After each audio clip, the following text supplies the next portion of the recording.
kedu etu unu si eme ka unu hazie nwere ndị chọrọ isi chọrọ ikopụ ka asị ha ngwakwanụ ka emekọnatakwa ya kedu etu unu si ahazi ọnụ n'izu na IPOB ụmụ Chineke isi anaghị ekopụ anyị isi anyị kpakọrọ ọnụ ihe a bụ ọlụ aka ndị iro ụmụ ekwensu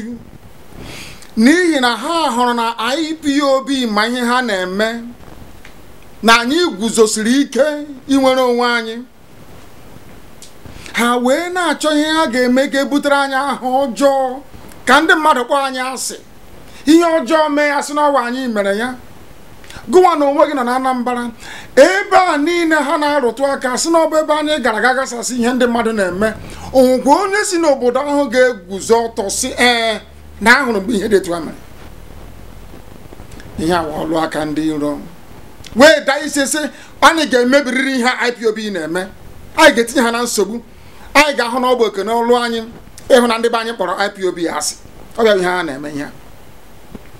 onwe ihe ọzọ onye na-ede ede na Sun newspaper unu jụọ ya sị ya biko onye nta akụkọ ị na-ebe ahụ mgbe ihe ha mere ọ ga-asị gị mba kema enyego ha ego si ebe Nnamdi Kanu sị na agaghị enwe ntuli aka elu na Anambra na gọvanọship elekshọn agaghị eme ya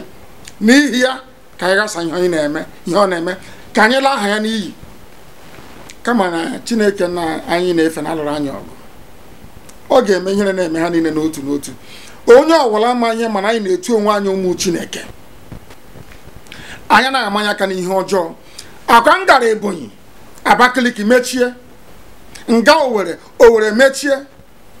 akpọpụta igwe mmadụ ha wee pụta onwekwa onye si na peni ya furu ma ọ bụ n'afọ ya furu ọ wụrụzie ebe ndị mmadụ na-anọghị ka a sị na anyị pụrụ gaala ihe n'iyi anya na ha yara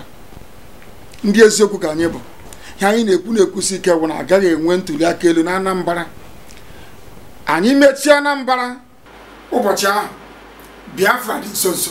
ọ anyị na-ekwu